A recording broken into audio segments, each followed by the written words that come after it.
Right now, a silent migration is taking place across the United States, completely hidden from the evening news. Millions of working age individuals have quietly walked away from the foundational structures of modern society. They have stepped away from their employment, abandoned regular medical care, stopped participating in the electoral process, and completely ceased planning for a collective future.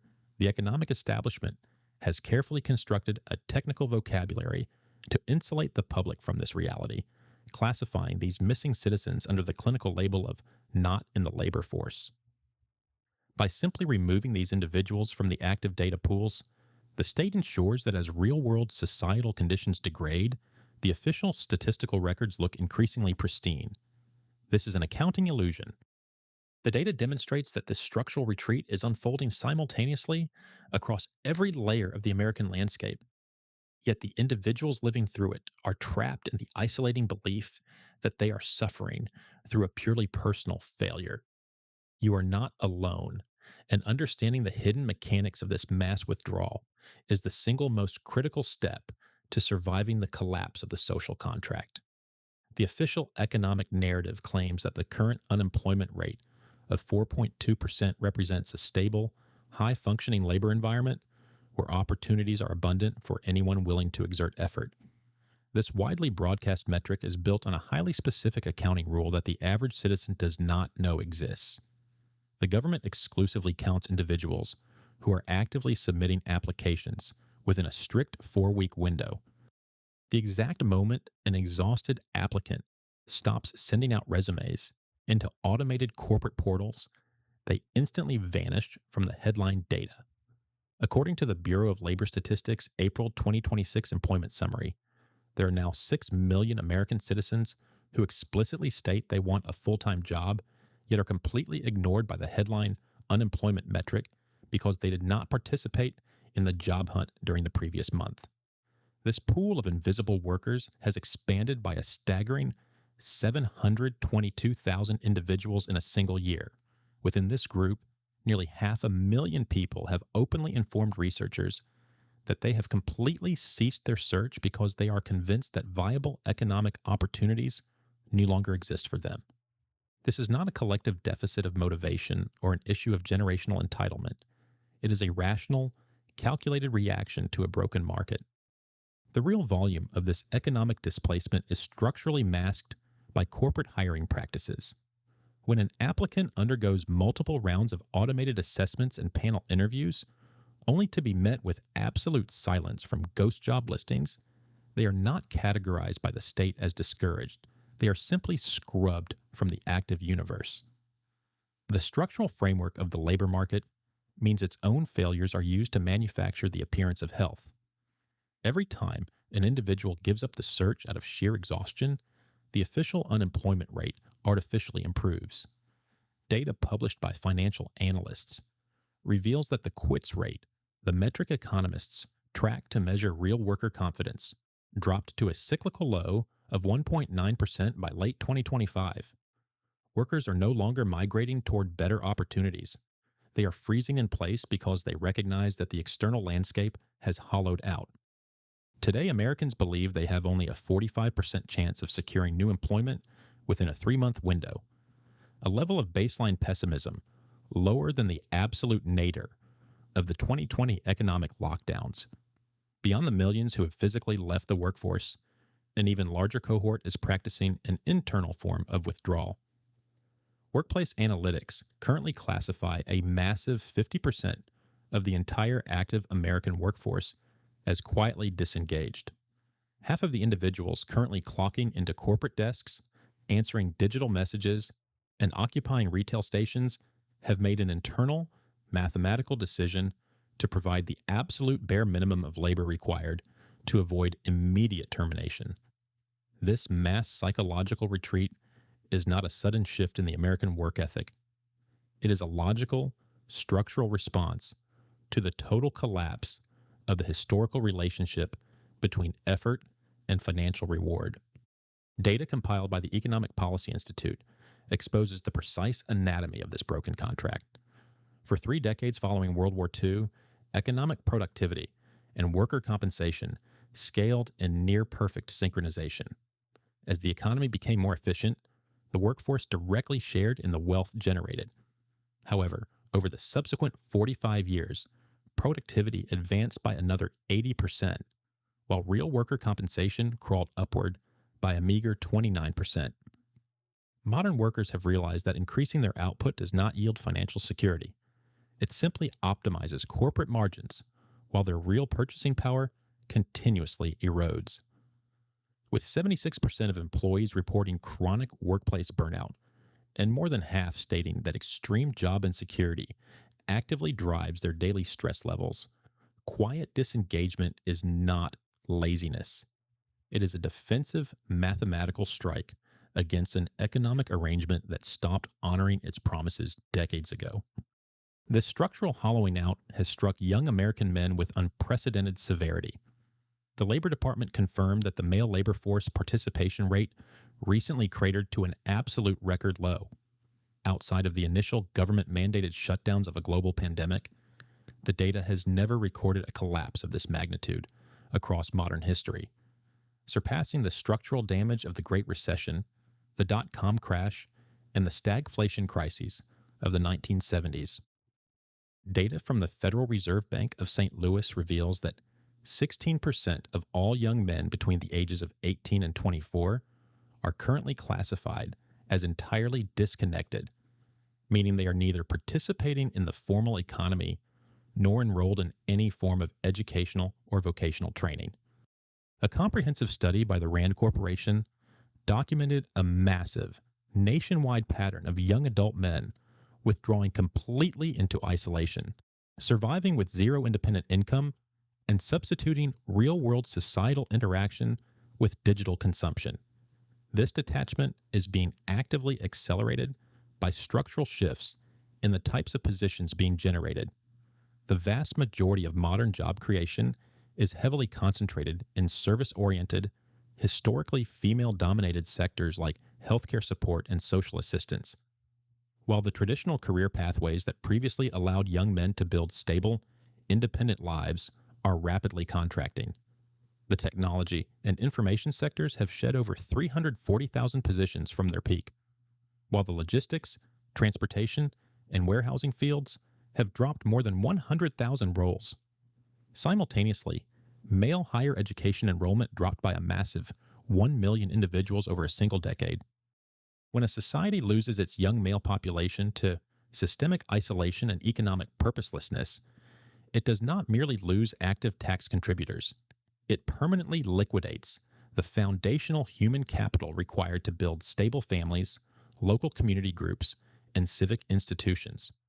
This mass economic detachment is directly mirroring a systemic withdrawal from the democratic process itself. In the last national election cycle, over 88 million eligible American citizens chose not to cast a ballot, meaning that more than one-third of the country looked at a highly consequential political event and determined that their participation carried zero real-world utility. This civic boycott is driven by deep institutional distrust among the younger demographic. The Harvard Youth Poll revealed that a meager 33% of Americans aged 18 to 29 retain any confidence that national elections are conducted fairly or accurately. This deep cynicism is entirely nonpartisan. It represents a comprehensive loss of faith in the legitimacy of the state architecture itself. When over 80% of the population informs pollsters that elected officials do not care what ordinary citizens think, the resulting mass voter absence is not a sign of public apathy. It is a quiet withdrawal of public consent, the single most dangerous development that can occur within a constitutional republic, because a representative government cannot sustain its core legitimacy once the population concludes that the rules are written without their input. While the public quietly detaches from below, the administrative architecture of the state is being systematically dismantled from above. Since late 2024, approximately 348,000 federal positions have been permanently eliminated, representing an 11% reduction in the total civil service workforce in less than 2 years. While popular political rhetoric frames this hollowing out as the efficient trimming of bureaucratic waste, the real-world cuts have directly targeted the vital infrastructure that monitors public safety and tracks societal decay. The eradication of hunger tracking. The United States Department of Agriculture officially eliminated its long-standing household food security reports, the very mechanism the country relied upon to measure exactly how many millions of citizens were suffering from nutritional scarcity. The problem was not solved. The government simply stopped tracking the metric. The reduction of food safety personnel. The Food and Drug Administration terminated 15 out of 20 expert scientific roles within its specialized division of food processing technology, entirely removing the key researchers whose dedicated task was to identify and prevent toxic contamination in domestic infant formula. The elimination of consumer guardrails. The Consumer Financial Protection Bureau has been systematically starved of operational funding at the exact historical juncture where over 111 million Americans are carrying unsustainable, high-interest consumer credit card balances to survive basic inflation. When these regulatory positions are eliminated, the underlying infrastructure does not shatter instantly. It fails slowly, quietly, and invisibly until a catastrophic breakdown occurs all at once. A contaminated consumer product or a predatory financial vehicle does not magically become safe because the federal investigator who would have flagged it has been laid off. The systemic failure simply remains hidden until it manifests as a crisis in local communities. Data from the government sector shows that the unemployment rate among civil service workers has surged, pushing these specialized professionals into a hyper-competitive open labor market where 6 million people have already ceased looking for work and corporate hiring plans remain completely frozen. This institutional hollowing out has simultaneously dismantled the localized social structures that historically protected the population from psychological despair. In 1999, 70% of all American citizens maintained an active membership within a local church, synagogue, or mosque. Today, that baseline metric has plummeted below 47%. For the first historic instance in nearly a century of statistical tracking, less than half of the domestic population belongs to any formal house of worship. This transition is an infrastructure catastrophe. When the population stopped participating in local spiritual institutions, they did not merely abandon a religious practice, they permanently walked away from the most widespread, deeply embedded community support network in the nation's history. These localized spiritual and fraternal hubs served as the physical spaces where neighbors regularly interacted, where a family's absence was immediately noticed and investigated with genuine care, where localized mutual aid was organically mobilized for individuals facing sudden economic emergencies, and where personal grief had an accessible, shared venue. This vital architecture, constructed across generations and woven into the fabric of every municipality, has been completely abandoned. Data compiled by Pew Research confirms the dark societal reality of this transition. Individuals who are religiously unaffiliated report significantly lower levels of local volunteer participation, express deep dissatisfaction with their local neighborhoods, and experience chronic, destabilizing levels of daily loneliness. This breakdown extends far beyond spiritual spaces. Traditional fraternal organizations, veteran networks, and local labor unions have seen their active memberships decline toward historic lows. 1/3 of regular practitioners who paused their community attendance during the early 2020s never returned to the physical room. As these traditional structures dissolve, the population does not organically construct superior alternatives. Individuals retreat into their private living spaces, open their digital devices, and allow chronic isolation to fill the void where real-world human connection used to exist. Public health data indicates that young people aged 15 to 24 have experienced a terrifying 70% reduction in time spent face-to-face with real-world friends over the past 2 decades. There is no recorded period in the nation's history where the upcoming generation has been more physically isolated from one another. This is a total withdrawal from the foundational belief that you belong to something larger than yourself.